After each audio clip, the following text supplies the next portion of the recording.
Sili ite nung shi ite nang di ay marak shida makol tok na kaulit na mo'y na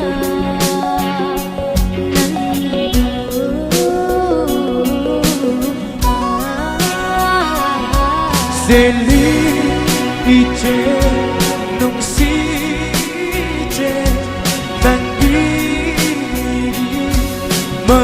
maraksida magpapag na kaulit amoy na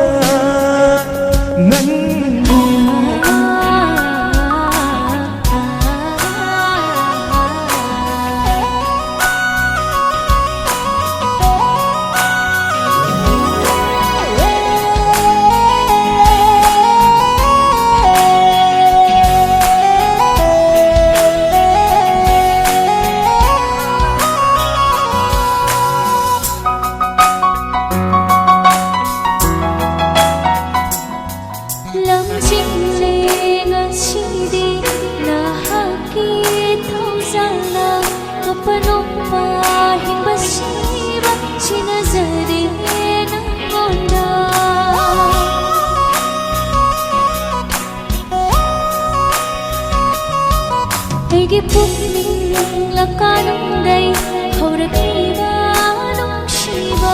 nung shiba na yung labi Tamoy sipirage Lawag na ramba wakang say Nasidi na nga say naging Maglag na ramba pusisay Nasidi na nga hugap Tiri ay sunaging syaktam Itong hong ying jani Mai thong do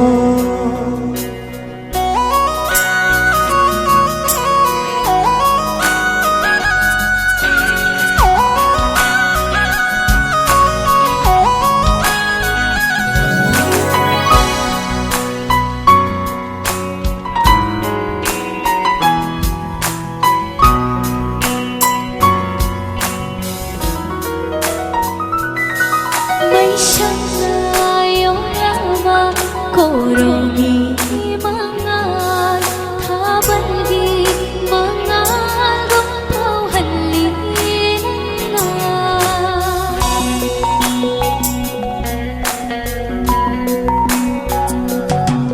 Nananak na layrama Humdi ba malansyo Soy halma Ngamloy Timulgi sangla Nakita mo'y na pulubay Paglibay ifang na nuksiba Nuksibi na natin naglubay Paglibay ifang na nunayba Pagjagi ay na mapukuding Ay di oy na laybiw Nuksibi Sili